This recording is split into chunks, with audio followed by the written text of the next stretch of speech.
Bienvenidos a la séptima clase de este curso de inglés intermedio completamente gratis.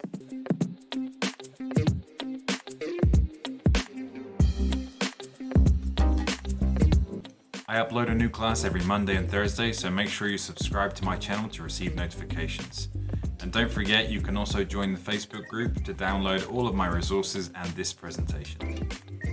Today we're going to study two different things. The first is relative pronouns and relative clauses, and the second is verbs with two objects. Let's begin. So the first thing we're going to study is relative clauses and relative pronouns. Basically, what we're talking about is joining two ideas to make more complicated sentences, okay? So, here we have very simple English. I have a sister, she is called Rebecca. Two sentences, very simplistic, and it sounds very basic. I have a sister who is called Rebecca is a bit more complicated and it sounds much better, okay? Se escucha mucho mejor la segunda versión porque la primera se escucha muy básico. I drive a car, it is brand new. Brand new significa nuevecito de la agencia. I drive a car which is brand new. Entonces estamos uniendo dos oraciones y haciendo un inglés un poco más complicado. So we have a relative pronoun and a relative clause. It's called relative because it's relative to the focus of the sentence. So basically we are talking about a car. And this is information relative to the car, okay? And the pronoun which, it, which and it, they are the car, okay? So both the pronoun and the clause are related. They are relative to the car, which is the focus. Basically, they help us to add more information. That's what a relative clause is. We can make things more difficult, though. Let's have a look at this. That is the house. Si estoy señalando, that is the house. That is the house I lived there. That is the house where I lived. What's different about this sentence compared to the first ones? What's different is, in this example, the pronoun we are changing is at the beginning of the sentence, so it's very easy to do. We eliminate the period, we change it for which, and it's finished. But here, we're talking about the house. Which one of these three words represents the house? I, or lived, or there? It's there, right? So we're going to change this word. And because we're talking about a place, we're going to use where. But the relative pronoun has to be between the two sections. So we change there for where, and we move where to here, okay? That is the house where I lived. Try this one. I have a new car, I love it. What's the answer? The answer is, I have a new car, which I love. I have a new car, which I love. Okay, so here I have 4 more examples for you, and I want you to try and do them. So take 2 seconds, stop the video, because I'm going to tell you the answers. Okay, here are the answers. For the first one, I have a friend called Mario, he is Italian. I have a friend called Mario who's Italian, or who is Italian. Number 2, I live in a beautiful city, it has crocodiles. I live in a beautiful city which has crocodiles. Now, maybe you're thinking it should be where, because it's a city, it's a place. ¿Por qué no es donde? Porque es un lugar. Well, think about it. We're talking about it. The city is it. So it changes for which. Number 3, she went with her friend, I don't like him. She went with her friend who I don't like. So we're talking about the friend and the I don't like him. So here is the friend. I need to change this for who, and I need to put who here. She went with her friend who I don't like. And finally, a much more difficult example. My parents live in Southampton. They are great people. Okay. So this is even more complicated because we're talking about my parents, but in all of these examples, we're talking about Mario, a city, a friend, and all of these examples have that particular thing at the end of the first sentence. So it's really easy to say Mario, who is Italian, city which has, friend who I, okay? But in this case, we're talking about my parents. My parents are great people, right? So I need to move this relative clause, I need to move the whole thing near to my parents, okay?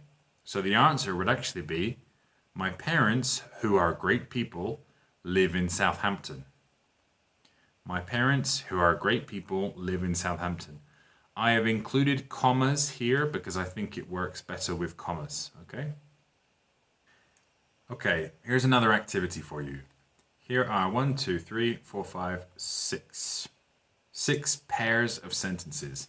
And I want you to join the two, please, with a relative pronoun. For example, the first one, smoking is a bad habit. It is dangerous and could kill you. So, smoking is a bad habit which is dangerous and could kill you.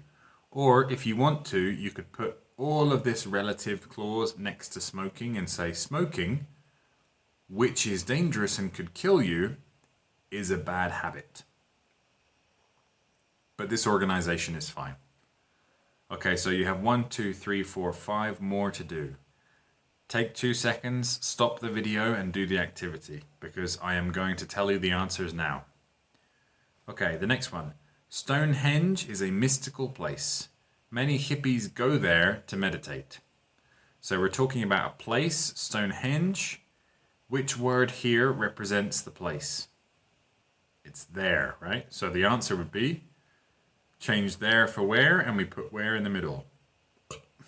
Stonehenge is a mystical place where hippies go to meditate. The next one. Your mind can affect your body. If you really think about it, that is scary. That, we're talking about this here is that represented, that idea. So we're going to change that, okay? Your mind can affect your body, which, if you really think about it, is scary. So that has disappeared and changed to which. Marcus tries to eat healthy. He's a nice person. Okay, so we have a relative clause related to Marcus.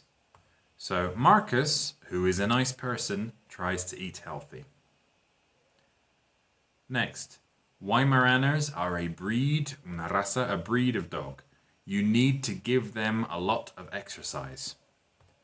Weimaraners are a breed of dog which you need to give a lot of exercise. So we're changing them for which and we're putting it here, okay?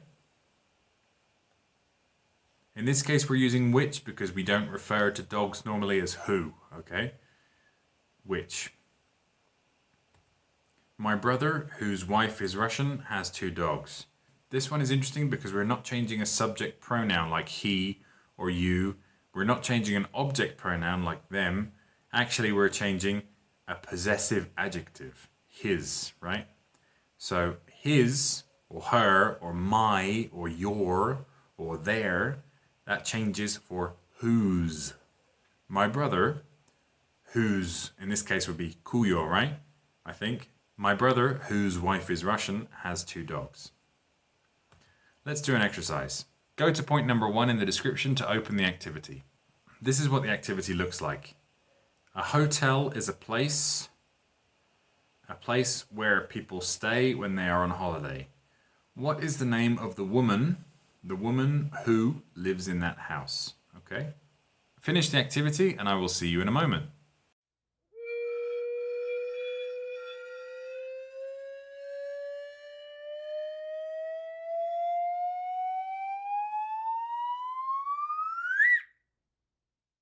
I hope that went well. Let's continue.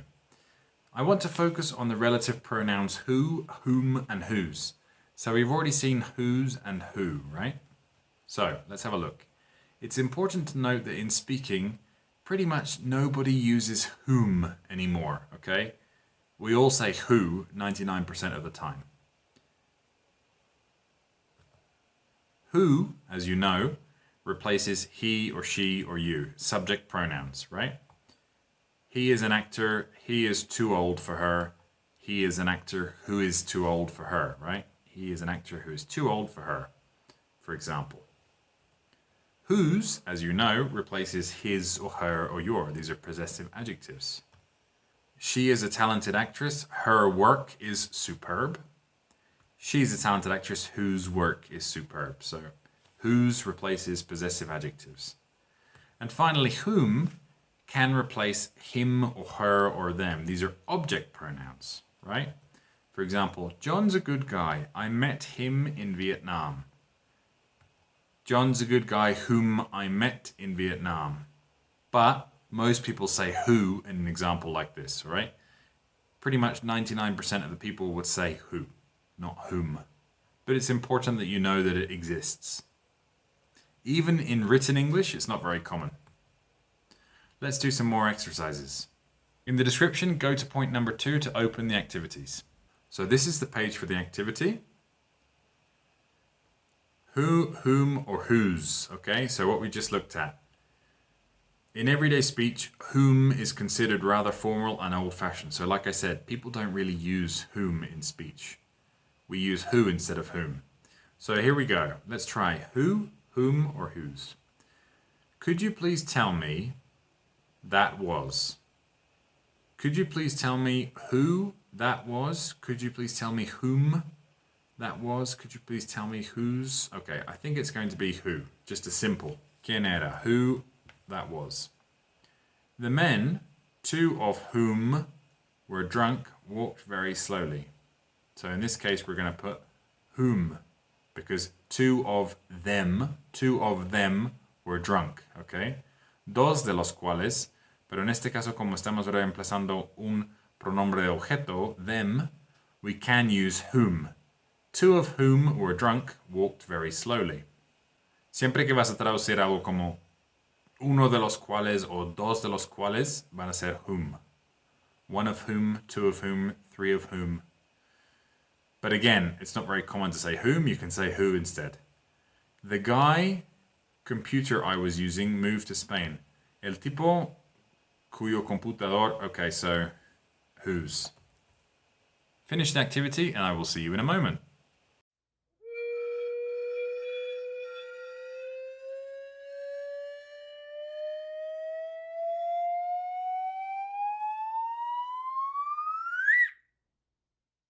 I hope that went well. Let's continue. So this is an activity which is great if you study with a partner. Si están estudiando con alguien más, you can make questions using this formula, okay? For example, tell me about a place which you love, okay? Or tell me about a sports team that you hate. We can use that as an alternative for who or which, okay? An example of a sports team that I hate is America, right? So here we have a conversation. This is a good activity to practice relative pronouns and relative clauses with a partner and speaking. If you want to, you can write a question and answer and put it in the comments of the YouTube video or upload it to the Facebook group. And as a community, we will talk about it together. Basically, relative clauses, they focus on pronouns. So we're just talking about changing he for who, or him for whom, or his for whose. So basically, there's no need for us to talk about different tenses. No cambia con los tiempos, eso, estamos hablando de los pronombres, no de los verbos. Entonces, cambiar tiempos no hace ninguna diferencia. Aquí les voy a dejar en la descripción 3 opciones. Entonces, si van al punto número 3, if you go to point number 3 in the description, you will find an easy activity, a medium activity, and a hard activity. 3 options for activities with relative clauses and pronouns in different tenses. Again, the focus is the pronoun, so the tenses don't really make any difference, but it's more complicated to see examples in different tenses, okay? So go to point number 3 in the description and you will see easy, medium, and hard, okay? So let's move on and change to verbs with 2 objects. So here we have a sentence and I want you to tell me what is the object of the sentence. So the subject is my dad, the verb is bought, and the object? Well, actually there are 2. There are 2 objects, okay? My dad bought me a car. There are 2 objects. Sometimes this happens in English. Which one of these 2 is the direct object and which one is the indirect object? Antes de explicárselo, what do you think is the direct and the indirect object? So copy these sentences if you have time. Which object is direct and which is indirect? So here we have two different forms of saying the same thing. So look at this. Can you send an email to me? Or can you send me an email? I always buy flowers for my mom. I always buy my mom flowers. I never lend money to my friends. I never lend my friends money. Which objects do you think are direct and which are indirect? Here's the answer. Basically, the direct object is directly affected by the verb, okay? For example, in the A examples, the verb is send, yes? Send, mandar. So what are you sending? An email or are you sending me? Well, you're sending an email, right? In B, I always buy flowers for my mom. Are you buying flowers or are you buying your mom? No, well, you're buying flowers, right? And in C, lend, prestar, are you lending money or are you lending your friends? You're lending money, right? So in these cases, an email and flowers and money, these are the direct objects. And the indirect objects are me, my mom, and my friends. So you have two different options for formula. You can say my dad bought a car for me, or you can say my dad bought me a car. Two different options for verbs that have two objects. Direct object plus two or four plus an indirect object. My dad bought a car for me. Or the different organization you can have is the indirect object and the direct object, so a different order. My dad bought me a car. Do, show, make, buy, teach, sell, prepare, and lend are verbs which commonly have two objects. But there are many more, right? For example, tell. If the direct object is first, you need a preposition. So look, if you include the direct object first, you need one of these prepositions. So, just to check, with these verbs, do they use two or four? What do you think? So obviously buy, in this case, is four, not two. Buy for someone. Do could actually be both, but normally it's do for. You do something for somebody. It's also possible to do something to somebody, but that's more, you could be talking about physical, touching, damage, or even something sexual. You do something to somebody. But normally when you're talking about favors or jobs or work, you do something for somebody. Show, you show to. Enseñar a. Enseñas algo a alguien. Make, you make something for somebody. Buy, again, you buy something for somebody. You don't say make to or buy to, never, okay? Teach, you teach something to someone. Again, enseñar in inglés is show, de mostrar, enseñar, and teach, de enseñar como de enseñanza un maestro, ¿no? Teach something, teach English to Mexicans, for example. Sell, you sell something to a person. Prepare, you prepare something for someone or something. And lend, you lend to, okay? You lend money to. So what I want you to do is to change the structure of these sentences, okay? So some of these are the first formula and I want you to change to the second. And some of these are the second formula and I want you to change to the first, okay? So you have to recognize which formula and change it. So look at number one. Let me make some tea for you. Okay, so that's the first one. Let me make some tea for you. So we're going to change it to let me make you some tea, right? So I'm going to give you a few seconds, stop the video and do the exercise, okay? Because here are the answers. 3, 2, 1. Would you get me a glass of wine? Would you get a glass of wine for me? I've bought a gift for you. That's present perfect. I've bought you a gift. Could you send me the bill? La cuenta. Could you send the bill to me? Read the email to me, will you? Read me the email, will you? He teaches adults German. He teaches German to adults. Leave me some oranges. Leave some oranges for me. I took the report to Mr. Black. I took Mr. Black the report. Show Grandpa your picture. Show your picture to Grandpa. I gave my wife some flowers. I gave some flowers to my wife. Let's do some more exercises.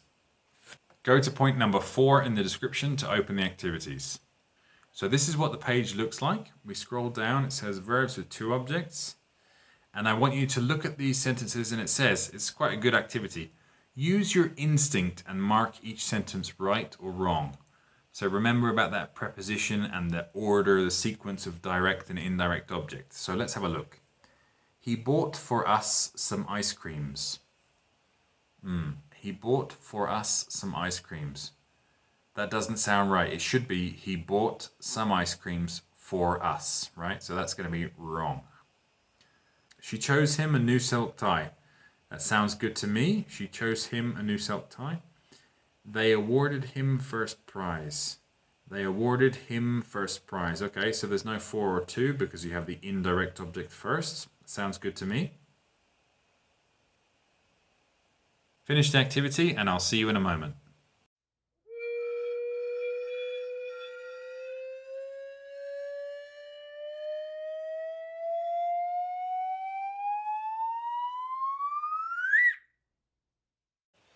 I hope that went well. Let's continue. So just a quick note, una notita, okay? Some popular verbs with 2 objects are only possible in one way. So all of the verbs that we have seen, todos los verbos que hemos visto, se pueden organizar de las dos formas, ¿no? Indirect object, direct object, or direct object for to, indirect object. But, for example, verbs like describe, we can't say this book describes tourists Paris. No, we have to say this book describes Paris to tourists. So this is only possible in the first structure where it says direct object to indirect object. Okay? Explain, the same again. This is actually very, very common in Spanish speakers. They say, when they're translating me explicó algo, they often say in English, he explained me. But no, that's not possible. Explain is a verb that has to follow this formula. Direct object to indirect object. Say is the same as explain. We can't say she said me. No. It would be she said something to me. Or just she said to me, but it's always with a to. Suggest, again, suggest, we can't use this structure. We have to say, I suggested a solution to them. So for verbs like describe, explain, say, and suggest, it's only possible to organize the sentences in this way, okay? Now, in the first class of this intermediate level, we talked about reflexive pronouns. You remember? Verbs with 2 objects often use reflexive pronouns when the subject is also one of the objects. Do you remember? A reflexive pronoun like myself, yourself, we use these when the subject is the same as the object. Well, in verbs with 2 objects, because we have 2 objects, it's possible that one of them is me, myself, okay? Look at this. She bought a car for herself, right? Or she bought herself a car, okay? We can't say she bought her. Remember that we use reflexive pronoun if it's the same person. She bought herself a car. Se compró un carro a sí misma, okay? John told himself the same lies every day, or John told the same lies to himself every day. So we see a lot of reflexive pronouns used with verbs with 2 objects. I taught myself Japanese in 3 hours. Or I taught Japanese to myself in 3 hours. So we see these reflexive pronouns. In all 3 of these cases, and in general, If your sentence includes a reflexive pronoun, it sounds better to put that first, okay? So in all three of these examples, it sounds better, it sounds nicer, more fluid to say, she bought herself, John told himself, and I taught myself. It just sounds better. Okay, so we saw relative clauses and relative pronouns, and we saw some verbs with two objects. That's everything for the class today. In the description, you can find the test to check your understanding of the topics in today's class. And don't forget to subscribe to my channel to receive notifications when I upload my videos on Mondays and Thursdays. Of course, you can also join the Facebook group where you can find all of my resources and my presentations for free. Thank you for studying English with me, and I'll see you next class.